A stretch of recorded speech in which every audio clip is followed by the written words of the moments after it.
Okay, hello everyone. We'll give it a couple minutes here for people to join in. The participant numbers are going up there.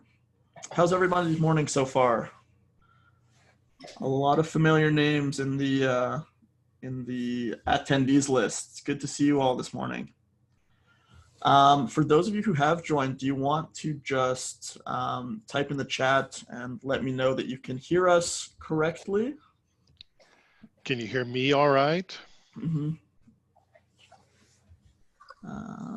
The chat, I should mention before this, the chat box should be on the bottom of your screen. It's the little comic book chat icon.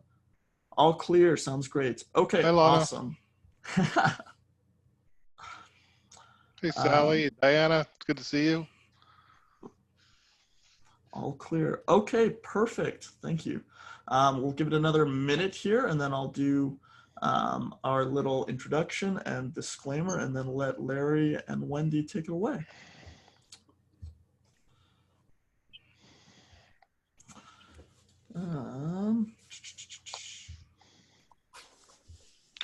Anybody mind if I take a little Levodopa before we get started?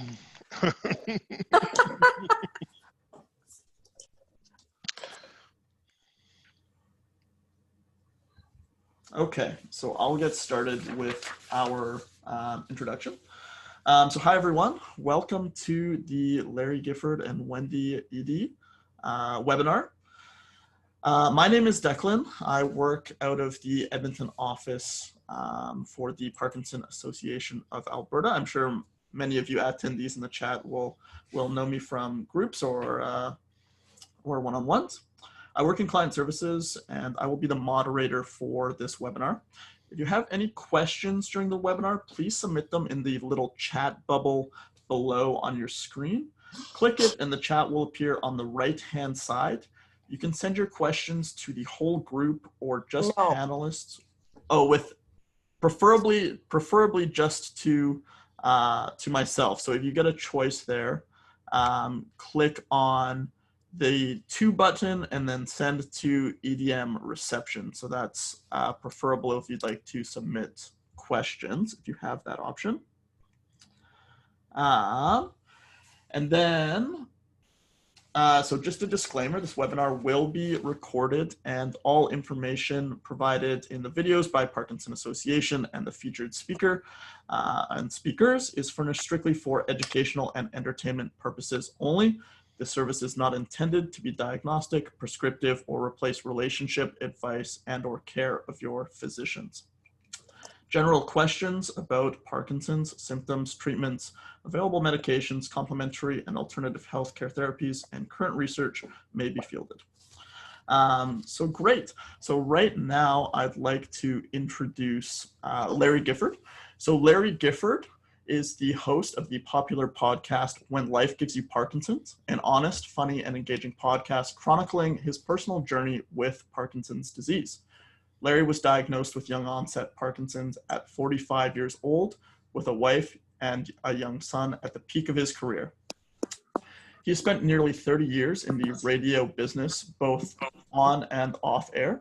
He is currently the National Director of Talk Radio for Chorus Entertainment in Canada, which includes oversight of 770 CHQR in Calgary and 630 CHED and Global News Radio 880 in Edmonton. Larry is one of the newly named ambassadors for the World Parkinson Congress 2022 in Barcelona, Spain. He is also a member of the Michael J. Fox Patient Council and is the organization's host and moderator for a series of free live information events across the US called Parkinson's IQ Plus U. He is on the board of directors for the Pacific Parkinson's Research Institute and is very active with the Parkinson's Society of British Columbia, which this spring featured Larry and his family in their public awareness campaign. Thank you so much for being with us, Larry. Well, thank you. I had nothing but time on my hands, as you can tell. And then Wendy Edey. So hope is one of the most important mental health supports we can find. It prompts us to take action and make the most of the opportunities we have. The good news is that it tends to get more useful when we pay attention to it. Wendy Edey is a counseling psychologist who has been having conversations about hope since 1995. She has been the facilitator of hope groups for people with Parkinson's and many other troubling life conditions. She plays an active role in the research team at the University of Alberta Hope Studies Central. Thank you for being with us, Wendy. Oh, thank you for inviting me. I'm thrilled to be here. Great. So I will pass it over to Larry, and we will save questions for the end. But again, if you'd like to submit questions, please submit them to myself, and then I will ask Larry and Wendy at the end of the program here. So yeah, take it away, Larry. Thank you, Declan. All those disclaimers just essentially boil down to whatever Larry says, be skeptical. Hi, I'm Larry Gifford. I have Parkinson's disease. And if you've ever listened to the podcast, When Life Gives You Parkinson's, you know that's how I open every episode. The first time that I said those words out loud, I have Parkinson's disease, my voice cracked and I nearly cried. Now, after 2 seasons of When Life Gives You Parkinson's, it kind of rolls off the tongue with a bit of pride, strangely enough. I have Parkinson's disease, and look what I'm doing. I have Parkinson's disease, and what's your excuse? I have Parkinson's disease. Say it out loud. People need to hear us. You can cry it out loud if you want. You can sing it. You can scream it. I have Parkinson's disease. More people need to tell their stories. And some days, for sure, it's, I have this Parkinson's disease. Those are the days when my wife has to help me out of bed because I can't get out on my own. Those are the days when I have to try to put on my underwear 4 different times because I keep screwing it up and stumbling over myself. Those are the days when my wife looks me up and down before I walk out the door and she goes, those buttons are out of order.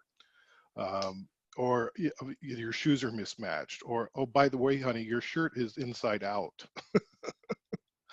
We all have those moments, right? I have Parkinson's disease, and so do you, and so do you, and so do you. Oh no, your partner has Parkinson's. Well, you know, Parkinson's goes to the whole family, so you've got it too. It zaps the whole dang family. And so I'm going to talk to you a little bit today about what I'm learning about Parkinson's, what I've learned through the podcast, what I've learned through COVID. Then we're going to bring Wendy in for a conversation about hope, because hope is really important. I do want to, before we get too far along, say some thank yous. I want to thank the Parkinson's Association of Alberta and its CEO, Lana Tordoff. Thank you for inviting me to speak today. My favorite website, by the way, about Parkinson's things in Alberta, Canada, is parkinsonsassociation.ca. It's amazing. You can check out the weekly activities. There's a ton of resources to access. I'm sure you've been there, parkinsonsassociation.ca. There's Motivation Monday. Today happens to be Webinar Wednesday, which is what we're doing right now, right? Friday, I don't know what they're doing on Friday. It's Freestyle Friday, so it could get really crazy. Probably not keg stands, but maybe, you don't know, it's freestyle. Did you know parkinsonsassociation.ca has a toll-free helpline button? So you click on that button and it'll tell you how to access that hotline if you need some help or you have a question. And there's a button to push to participate in research. Push that button. If you haven't pushed that button, push that button. You know, we're all sitting around here waiting for the smart researchers and scientists and neurologists and neurobiologists to find a cure to this disease or some disease-altering treatment, or at least something that lets you sleep more than 3 hours without having to pee. But they're waiting on us. We need to raise our hands and volunteer. We need to get involved, because without us, there's no human research. And with no human research, there's no new answers. So we all have a part to play, and it's not just people with Parkinson's. They need people without Parkinson's. They gotta have the everybody involved in this process. So Parkinson's Association of Alberta also wants to remind you to check your email today for details on how to start building your team for this year's really important fundraiser. You can also go to steepstride.ca. But I bet they'll also have some details on my favorite website for Parkinson's info in Alberta, parkinsonsassociation.ca. Now, where was I? Oh yeah, I have Parkinson's disease. Do you know that Parkinson's disease is the fastest growing neurological condition in the world? Faster than Alzheimer's, faster than ALS, faster than any other neurological disease in the world. Every 7 minutes, someone else receives that diagnosis. Hate to be the guy that gets pushed in the middle of the night saying, hey, by the way, buddy, wake up, you got Parkinson's. Every 7 minutes, right? That's I stole that joke, so I can't take credit for it. 1 in 15 of all human beings will eventually get Parkinson's disease. So you could say I'm just ahead of my time, right? My diagnosis was in August of 2017. There are more than 40 possible symptoms, and I had been collecting symptoms for about 9 years and didn't know it. It started with a clumpy walk, and then over time, the rigidity kicked in and the fine motor skills went away. I couldn't put my hand in my pocket. I couldn't type with my right hand anymore, so my left hand was just taking over the keyboard. Nothing weird about that. Why would that be different? I couldn't read my notes anymore. Couldn't throw the frisbee with my son. And it wasn't until the tremor came that I went to the doctor. And they first thought I had MS, and then they said, "Oh, no, it's not MS, but we think it's Parkinson's." And what's interesting is they said, "We think it's Parkinson's. It's probably Parkinson's." And I said, "Doc, can we firm up that diagnosis a bit? That you're leaving some wiggle room in there." He goes, "Well, there's one test we can give you to really definitively diagnose you with Parkinson's, and that's an autopsy." I said, "I'll wait. We're not there yet." Usually there are like 1 or 2 dominant symptoms that somebody has. For me, it's my walk and my motor skills. Like I remember sitting in the back of a taxi, and I'd put my wallet in my right pocket, and I'm sitting down, and I can't fit my right hand into my right pocket. I couldn't figure out how to do it because I wasn't on Levodopa yet.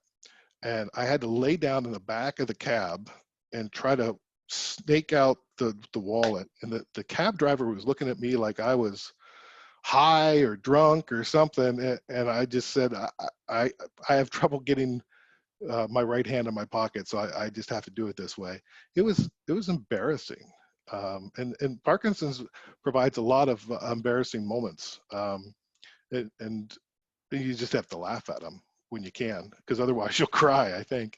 But as the doctors treat those 1 or 2 dominant symptoms, there's other symptoms you have, and they just play whack-a-mole with them, right? They're like, what's bothering you most today? Oh yeah, incontinence. Okay, we'll deal with that. And then next week we'll deal with your sleep issues, or try to. And the next week we'll deal with your nerve pain. And the next, like every week, it's just like whack-a-mole, whack-a-mole, whack-a-mole, whack-a-mole. So it's quite an interesting adventure. COVID-19 has only complicated it a little bit more, put a whole new spin on it. And I've learned a few things. One was slow down.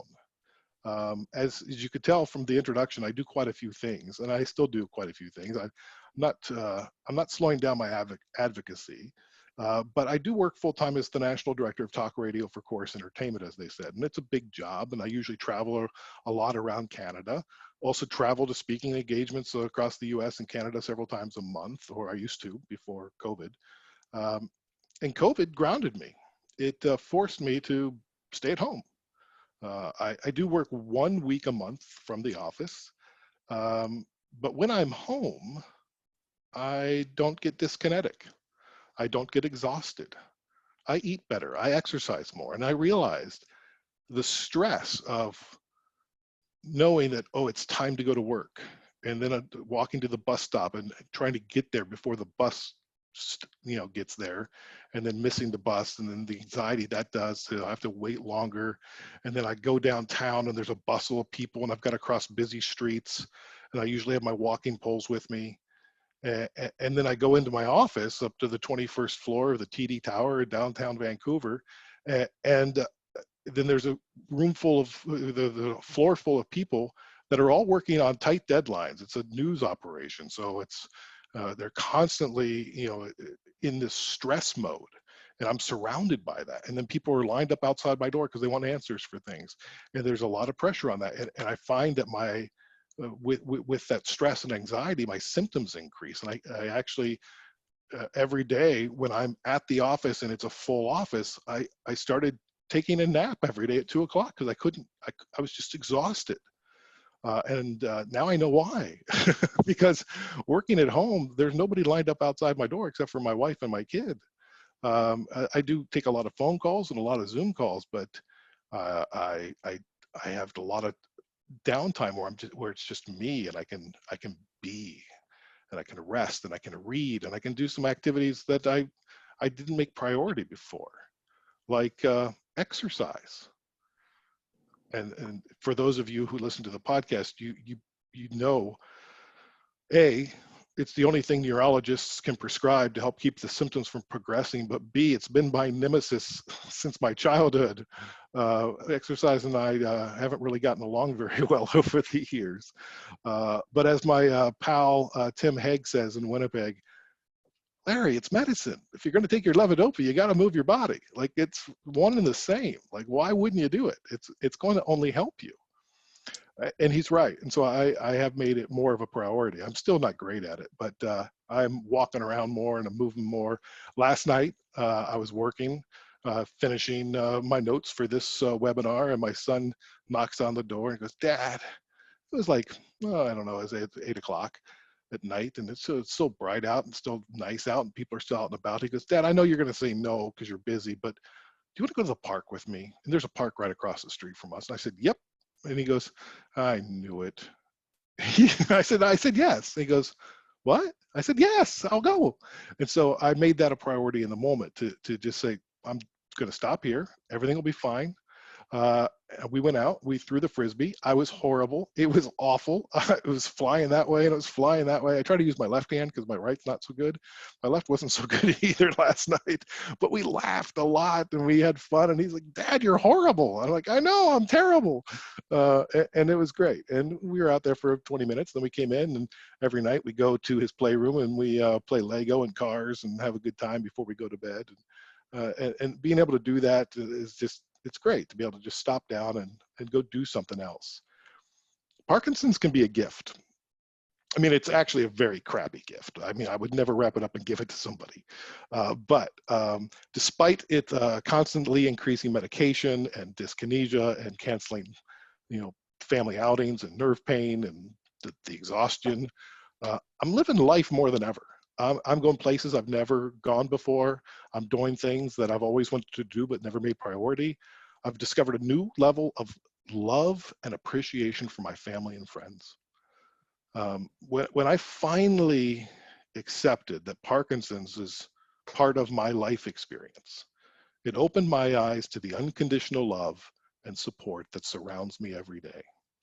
Now, I'm certain that it's always been there, but I've never seen it or felt it so crystal clear. That's a gift. The other thing that I've learned is that laughter is great medicine.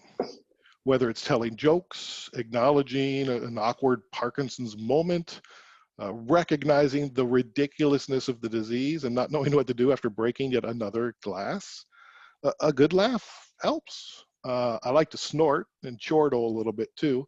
But we do laugh a lot at home. It shatters the tension. It blows up that negative thought pattern and reminds me that the only real power over Parkinson's that I have is the way I react to each moment.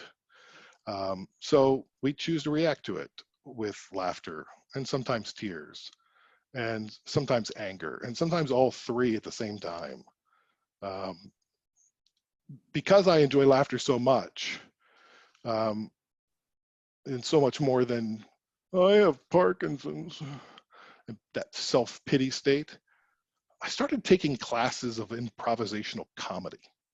This is something I wanted to do all my life, and we documented some of it in the podcast last fall, but I'm continuing to take courses, and during COVID, they've gone online. And so there's improv for Parkinson's classes that I'm taking online, and then I'm also taking some classes just with regular folks that are learning improvisational comedy, and I'm reading books on it.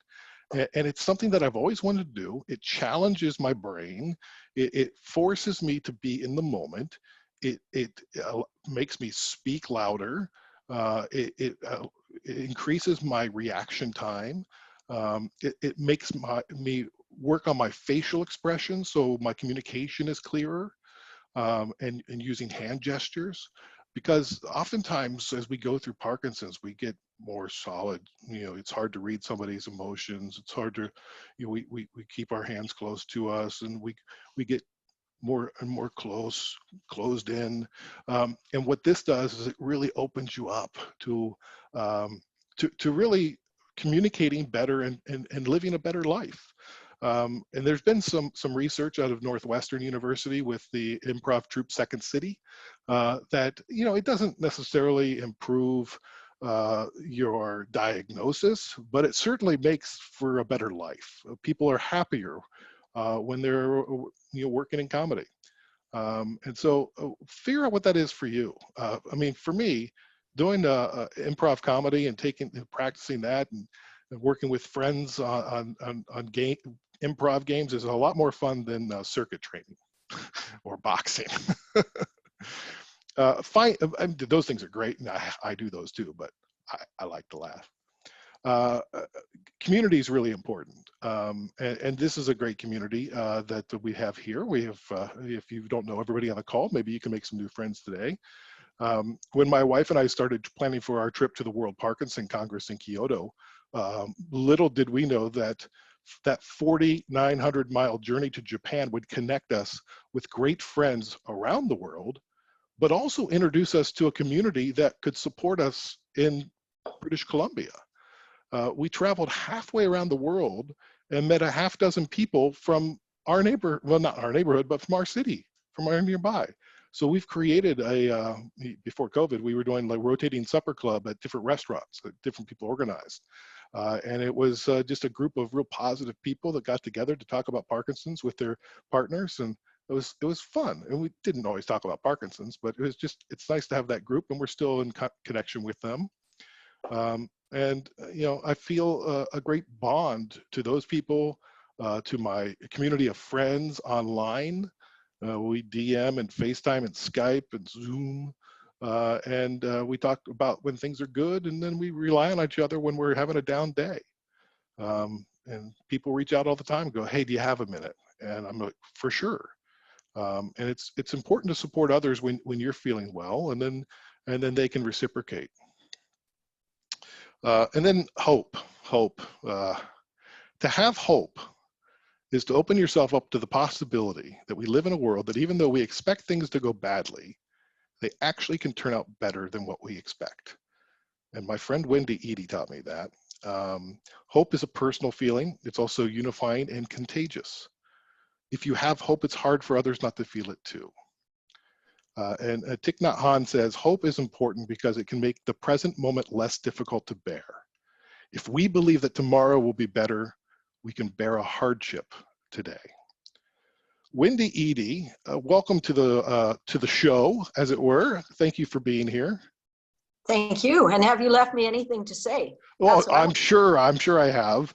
You are known as the Hope Lady. What is hope? Well, let's just start by saying I haven't yet met anybody who said, gee, I hope I can get Parkinson's today so that I can, learn kickboxing. Or I hope we'll have a pandemic so that it'll slow my partner down. This isn't the way that we have hope. In fact, we don't usually even know that we had it until something threatens it or takes it away. So I think that hope is a positive way of being that allows us to think about the future and be okay in the present at the same time. So it crosses time. And so we can think about the future.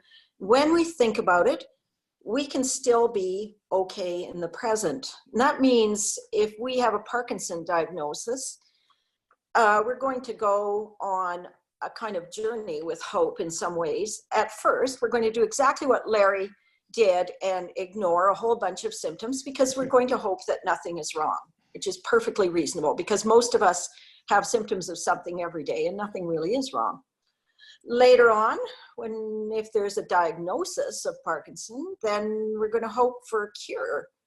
And we're going to keep that up, and maybe we're never going to give up hoping for a cure. But as time goes on, we're probably going to expand our view of hope and what is possible. And so while we keep on hoping for a cure, we might also start hoping just to have a decent life, or the best possible life that we can, under the circumstances that have been given to us.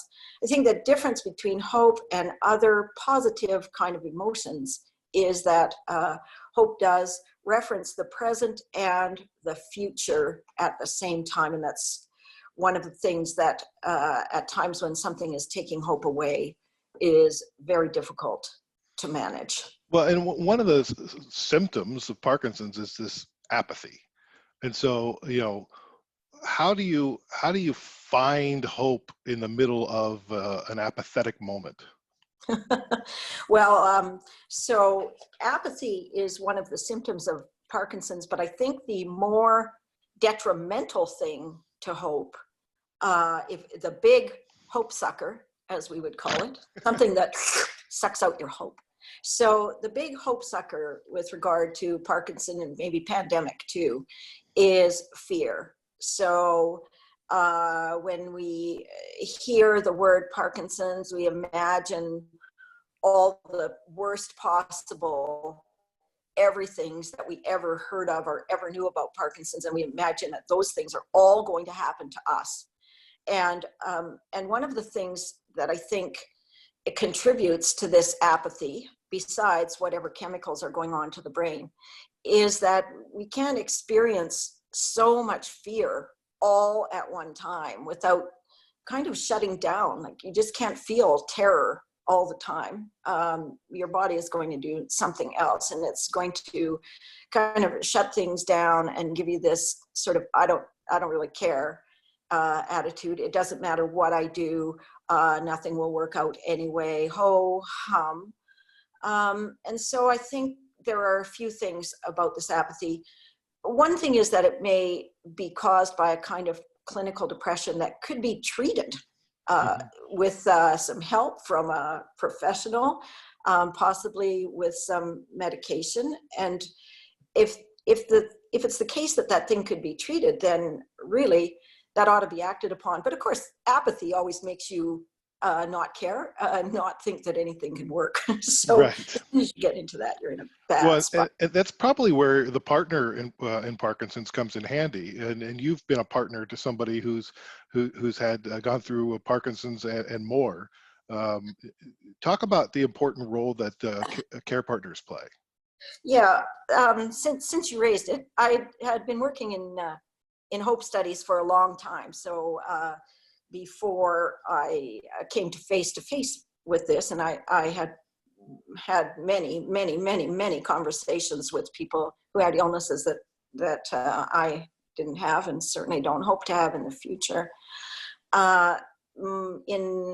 Around 20, and going all the way back to 2010, my husband started showing symptoms of something rather strange.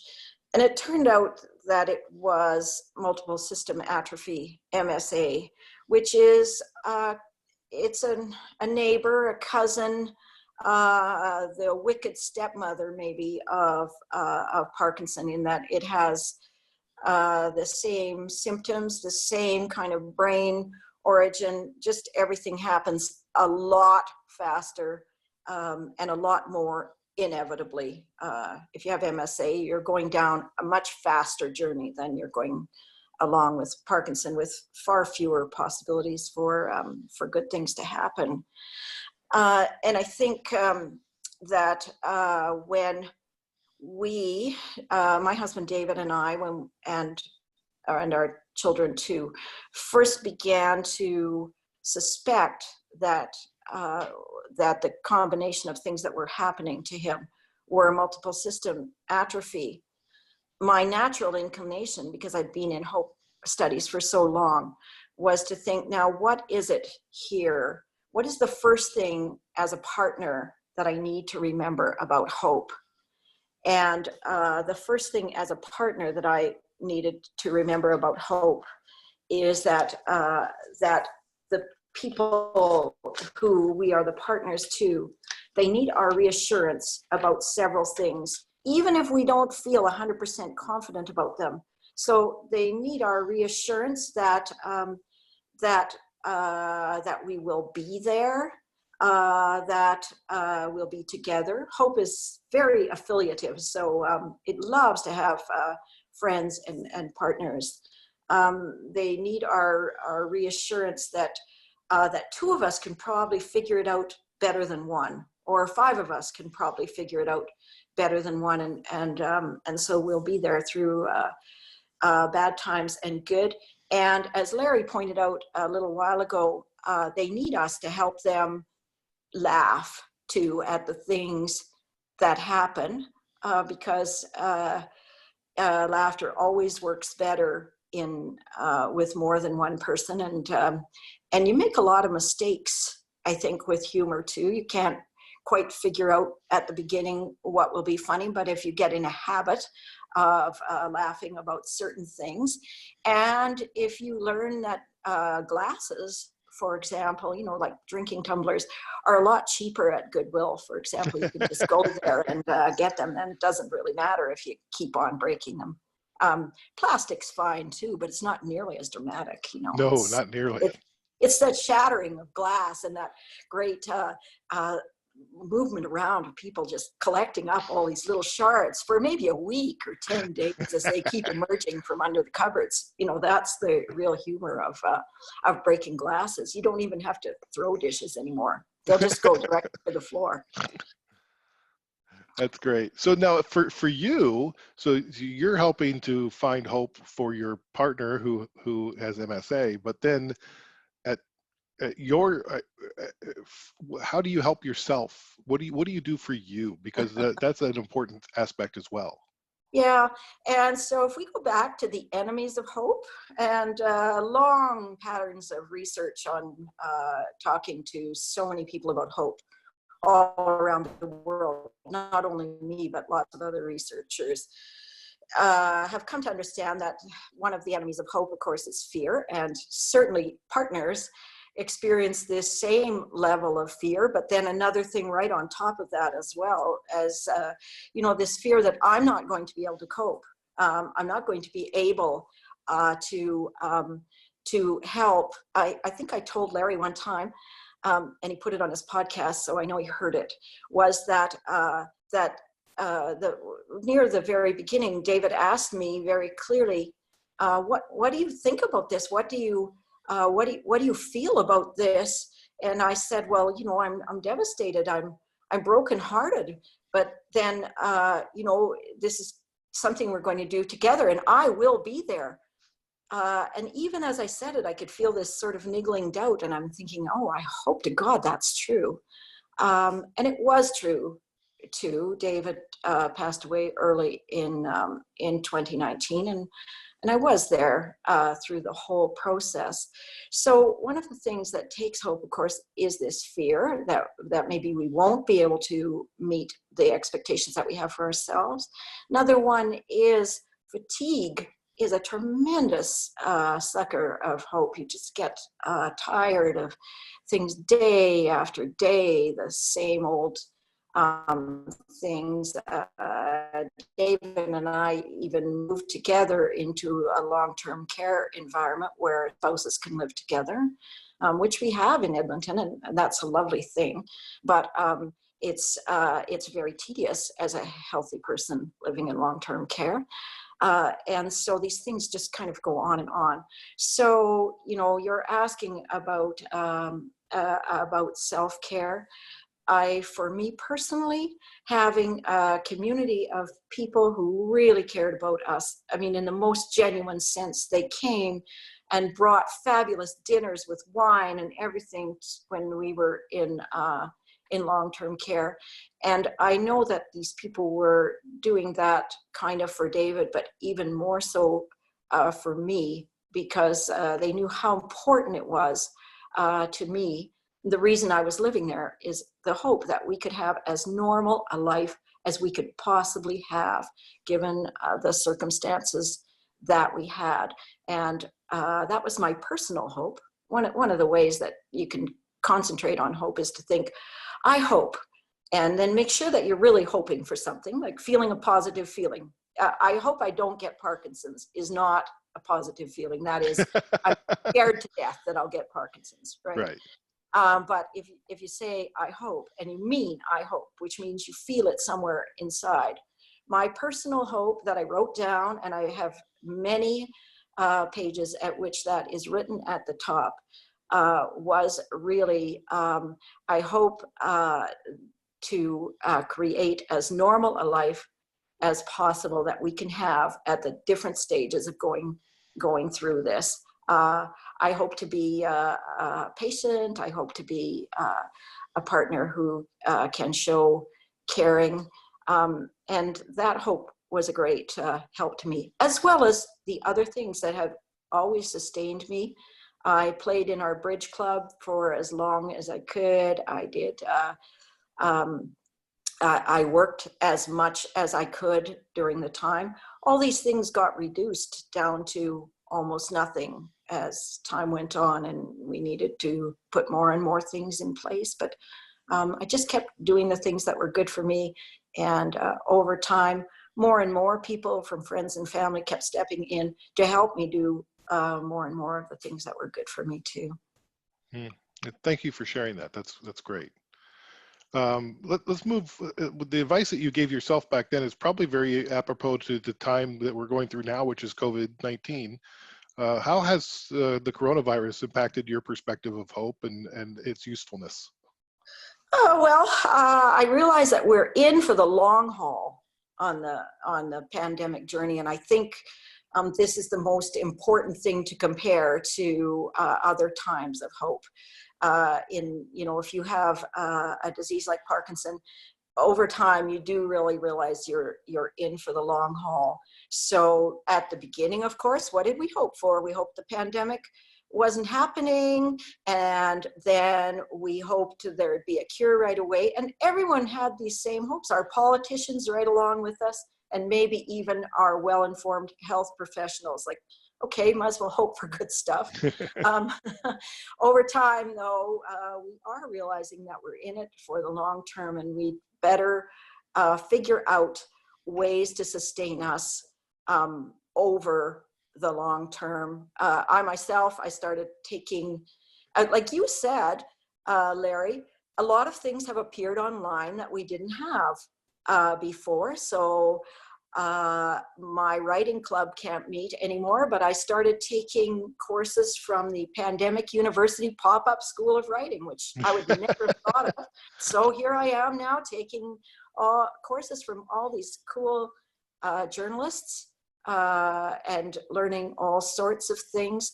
I started a connecting kind of project. I didn't intend it that way, but I am a storyteller anyway. And I decided that I would, one Wednesday, because we couldn't play bridge anymore, I decided to record a story on my iPhone, which required some learning, send it to my bridge club. And so then I thought, well, I'll just send it to my sisters. Now it goes to about 50 people. It's called Story Wednesday. And here we are, Parkinson has Webinar Wednesday.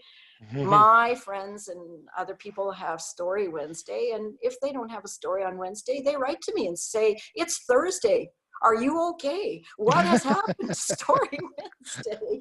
It's, to me, it's turned into many things. One thing is to build my own skills and learn stuff, which is a big hope thing for me. But also just a way of connecting with people in small groups, and that keeps people interested. And it's been all right. Yeah, and for me, one of the things I've done is I've been reading. There's this new book called Ending Parkinson's Disease. And it's written by Ray Dorsey, Todd Shear, Michael Okun, and Bas Blom, who are all great neurologists and researchers. And it's sort of a prescription for how we can, find an end to Parkinson's. And that inspired me to reach out to my friends around the globe and say, have you read this yet? And we got together sort of like a book club one day. And it's turned into more of an advocacy platform. We now call ourselves the PD Avengers, and we're bringing more people into the route, and now we have bringing organizations into it. And we just launched pdavengers.com this week, and we're recruiting, and it's become this another thing that I'm doing that keeping me busy. But I would have never have had the time or the inclination to do that before. And so for me, that's very exciting, because I hope that I can help bring it into Parkinson's. And if anybody can, I think it's you. Oh, stop it. Okay, so you can read the Hope Ladies blog at thehopelady.blogspot.com. We're going to take some questions and answers now. We'll take they'll give the questions, we'll give the answers. Is that okay, Wendy? Yeah. All right, Declan. Okay, great. So I could not figure out how participants could just message me, so you may have to message all panelists, so sorry about that. No problem. Wendy, but I did look into it. Okay. So yeah, if you guys would like to message your questions to panelists, we can start with that. But maybe while I'm waiting, I could just pose one of my own questions. Sure. So you talked about hope being affiliative. How do you spread hope if there's some resistance or some apathy, or because you mentioned both of those things, but how do you bridge the gap with hope? Well, if you yourself are having some difficulty being hopeful, the best way is to hang out with people who make you hopeful. And I can't stress that enough. Like, just make sure that you actually find those people.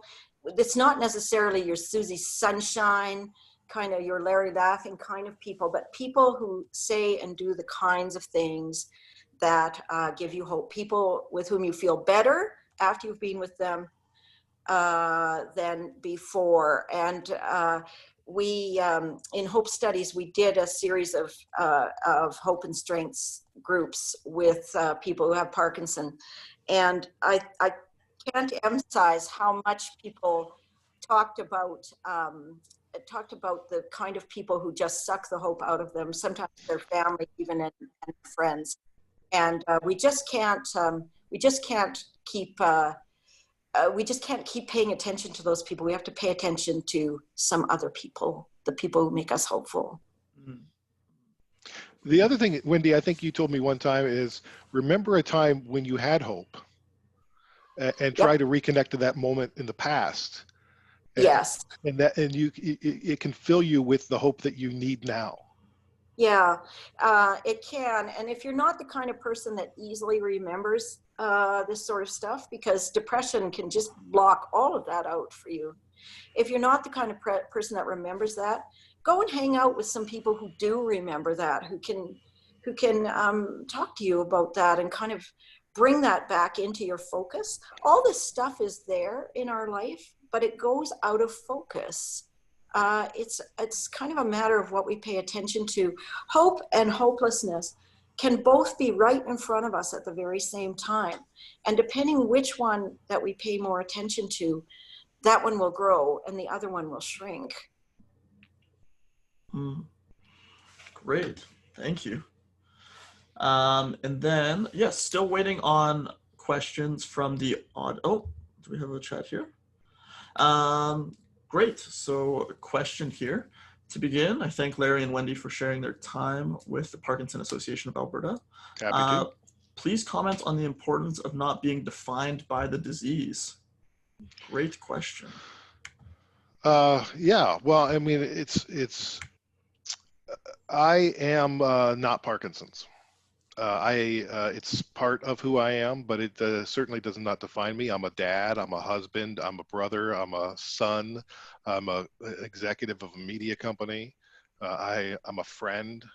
All those things far outweigh the role Parkinson's plays in my life. It's all about perspective. Mm-hmm. I think and it must be hard for you, Larry, because you're seen, you have made now, a very professional kind of impact with saying, I have Parkinson's, which would lead us all to believe that is the thing that you have every minute of every day and that's your focus, but you're saying it's not. No, I mean, I feel it all the time. It can get in my way, but it doesn't stop me. It's not, Yeah. it's not who I am. It's just an aspect of what I have to deal with every day in order to do the things that do define me. Great. Thank you. Yeah, perspective seems to be a real through line through this entire conversation, and it's really important. Can you talk about, you talked about being embarrassed. Can you tell us how to turn those embarrassing moments into moments of humor? Well, you know, it's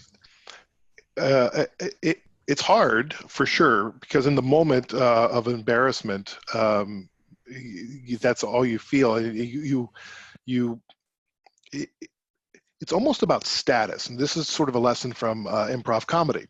When you're embarrassed, you lower your status, and you kind of protect yourself, and you put your head down, and you're almost like ashamed or embarrassed, and you get all red in the face, and it's hard to communicate, and you cower down. But if you could just lift yourself up and look at the situation and find the humor in what just happened, then you raise your status and raise, you know, and we raise and lower our status all the time, depending on what we're doing. And that's what creates great comedy. If you think about British comedy, for instance, they'll have a king trade places with a store clerk, and then the humor, proceeds because the king has had to lower his status to be a store clerk. Well, when we lower our status in embarrassment, it's hard to laugh at. But when we raise ourselves up and we actually open ourselves up to what's possible, then we can see, because we've lifted ourselves up, and we can look down and like, oh yeah, that's ridiculous. And so the embarrassment becomes ridiculousness. It's kind of like in Harry Potter with that charm, where the things that they're most afraid of, the way they stop it is through ridiculous, the charm, and then like suddenly the evil man's in a dress and in a woman's hat, and it looks ridiculous. And so it's the same type of concept. And the other thing is that comedy, they say, is tragedy plus time. So if a thing is far enough in the past, you can quite often have some comedy from it. And I think that when you have kind of disability and you're making comedy of disability, over time, you learn to shorten that time lapse between the tragedy and the time, so that those two things almost overlap with one another. And I have a great story about that, Wendy, that has nothing to do with Parkinson's, or maybe it does, I don't know, because it's so far in the past. But I was a substitute school teacher for elementary school. I was doing like a long-term grade 1 or grade 2 substitute stint. And I was working in the classroom, and this charming young lady who's probably 6 or 7 years old raises her hand, and she goes, "Mr. G, we can see your underwear." And my pants had ripped on the seam in the back and just blown open, and I didn't know it. And I was so embarrassed. And then I got on the teacher's chair that has the wheels, and I wheeled around the classroom, and I called my wife and I said, "I need more pants." So she had to bring pants to the school. I had to change out. And then the next day I'm in the classroom again, and the parents all file in. They go, "You're Mr. G." So, it's the embarrassment comes again. Now it's a great story to tell, and I can laugh about it, and it provides me with a great story to tell. And so those moments with time become funny. Great, thank you. A couple people asking for the name of the book you mentioned again, and maybe if you want to comment, I don't know how far into it you are, but if you want to comment on any takeaways that you've had reading it. Ending Parkinson's Disease. And you can go to endingpd.org is their website. And it's, the book talks about how only 10% of the cases are genetic or genetically related. 90% of Parkinson's is man-made. It's our exposure to fertilizers. It's our exposure to toxins, and it's our it's where we grew up, or it's it's how we've lived our life. Things that we had no control over, but it's environmental plus being predisposed to certain things. So genetics can play a role in it, but it's not because you're predisposed for Parkinson's, but you're predisposed to, if you're exposed to X, then that would trigger a Parkinson's. Does that make sense? So there's lots of great things in there. The thing that really got me is at the end they have this pact that they're proposing to people with Parkinson's, their partners, and the world, researchers and everybody, which is prevention, advocacy, care, and treatment. And being dedicated to those four aspects of finding an end to Parkinson's, because we need to take care of the people that have it now. Many of the cases of Parkinson's are preventable if we can ban certain chemicals, and we need treatment around the world. I mean, one of the tragedies that I've discovered is Levodopa, which is a great friend of mine. If I didn't have it, I couldn't do anything. I would be, I mean, like if I miss a dose, I'm done. So I take it every 3 hours right now. But it's only available in 34% of the countries worldwide. Mm-hmm. So think about all the people in the world who don't have access to the proper medication or even diagnosis. It's about raising the awareness, and it's about looking at other diseases and campaigns that have been successful in bringing about where AIDS was a death sentence and now it's a chronic disease, where breast cancer, the awareness, the end of polio. You look at Mothers Against Drunk Driving and how they've been so effective that parents don't have to tell their kids not to drink and drive. They get that message clear from everywhere else. These are very successful campaigns, and we can stand on the shoulders of these giants, and the giants that have come, the advocates that have come before us in Parkinson's, and learn from what they've done, and really rally the world to make this a global priority, because it's not slowing down. The number of cases of Parkinson's 20 years ago has doubled. And it's on track to double again in 20 more years. And before we had COVID, they were calling Parkinson's the next pandemic. And we have to take that seriously. Wow, great summary for that. And again, can you mention the name of the book one more time for those? Sure. It's called Ending Parkinson's Disease, A Prescription for Action. Awesome. Thank you. Here's another book that I recommend. Dad Jokes. That was my Father's Day gift from my son. That's awesome.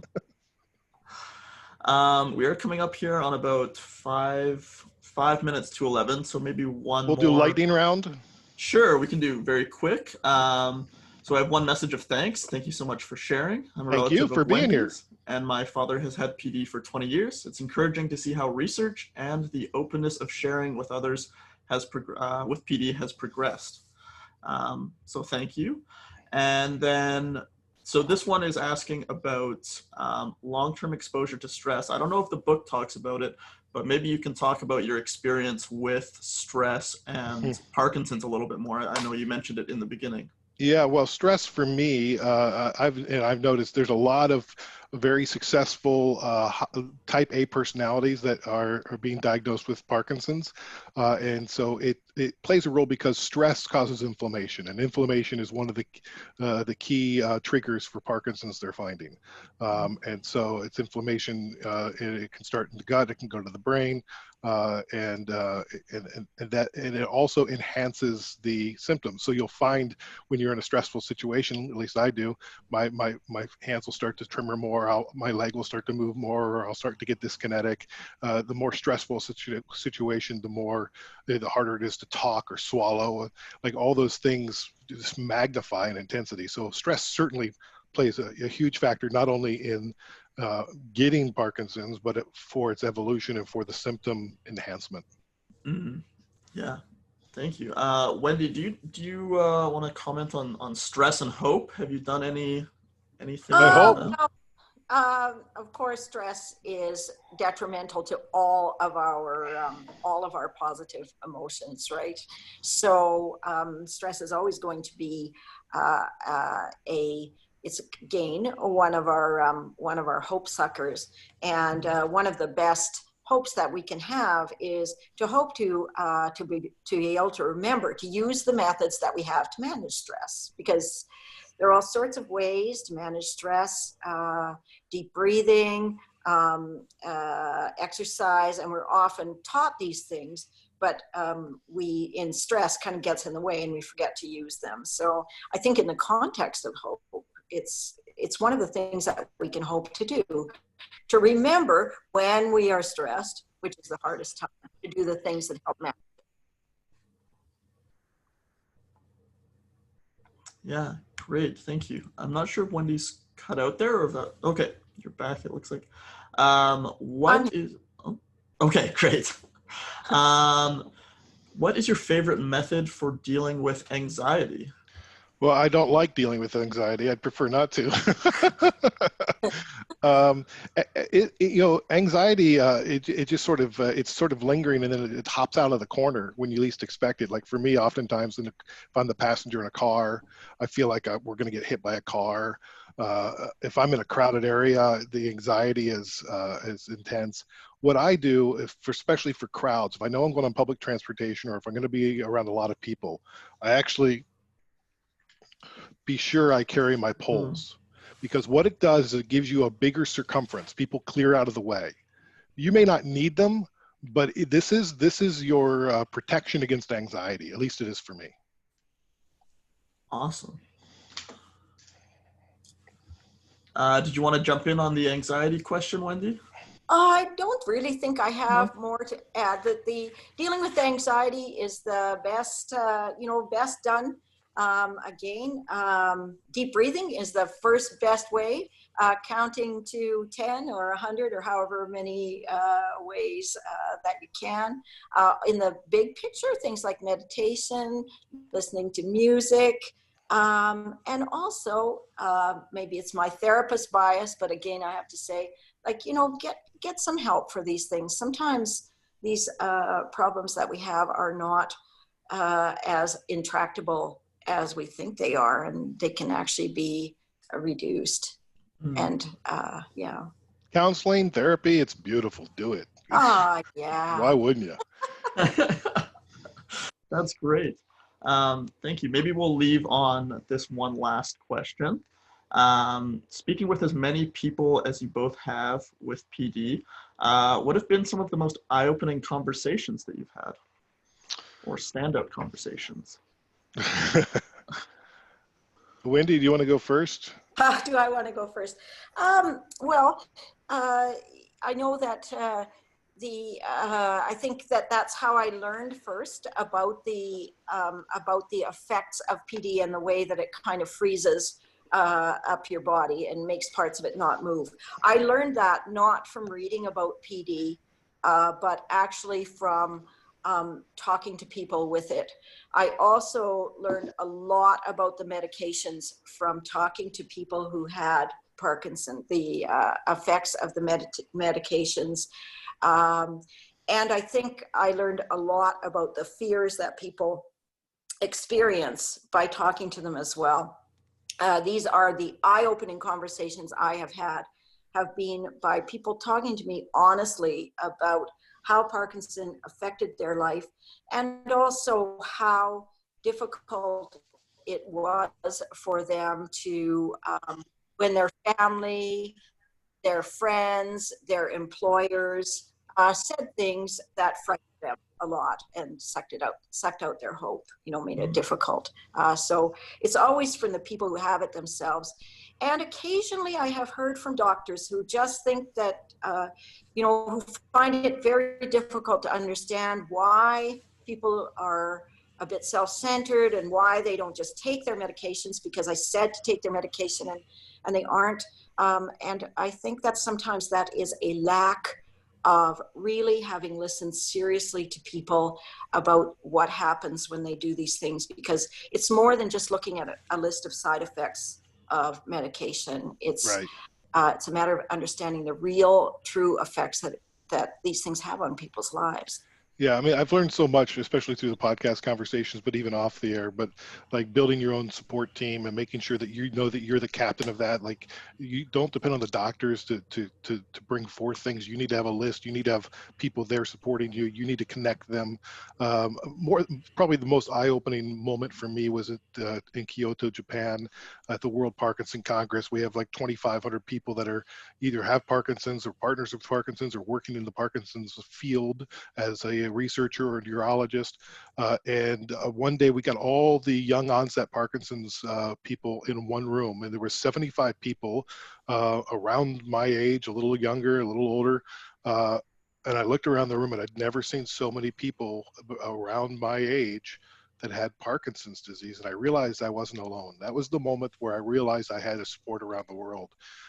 And the conversations that I have every day with people with Parkinson's inspire me, keep me moving. They inform me, and they motivate me to keep going and to keep telling my story, because storytelling is the best way to get our messages across. Because if we don't tell our stories, we'll never get enough focus and attention to build and raise enough money to do enough research to find an end to Parkinson's. So it starts with each one of our stories. And so whether it's sharing it with a neighbor or a friend or with a small group, and maybe you want to do a podcast or a blog or something like that, it's so valuable and it's so important, and it's the first step of the process.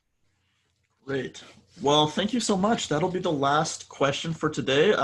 Yeah, I just can't thank you guys enough for coming on and chatting with us for the hour. Well, I want to thank Parkinson's Association of Alberta. Also, please listen to the podcast When Life Gives You Parkinson's. It's available wherever you download your your on-demand audio, like Apple Podcasts or TuneIn and others. Or you could just Google When Life Gives You Parkinson's. And if you're ready to be an active advocate, go to pdavengers.com. And I just want to echo the thanks for the opportunity to do this. And I also want to say, my hope mentor, Ronna Jevney, always said, hope is the yes to life, not meaning to just staying alive, but to real life, in the sense that the poet Mary Oliver meant hope, which is, Mary Oliver asks, what will you do with your wild and precious life? And if you want to think in terms of hope, it's a good question to ask yourself. Thank you. That is great. Thank you. And thank you to everyone who has joined us and was able to attend live and share your questions. We hope you'll join us next Wednesday for our webinar on July 22nd called Depression and Hallucinations. For more information on Parkinson Association of Alberta, please visit our website, parkinsonassociation.ca, or follow us on social media. All webinars will be shared on our YouTube channel and website. So if you're looking for to rewatch this webinar later, check our website and YouTube channel. And if you can't find it, give me a call here at the office or shoot me an email and we'll get a link sent out to you. So yes, thank you so much. Have a good day, everyone. Thanks so much. Bye-bye.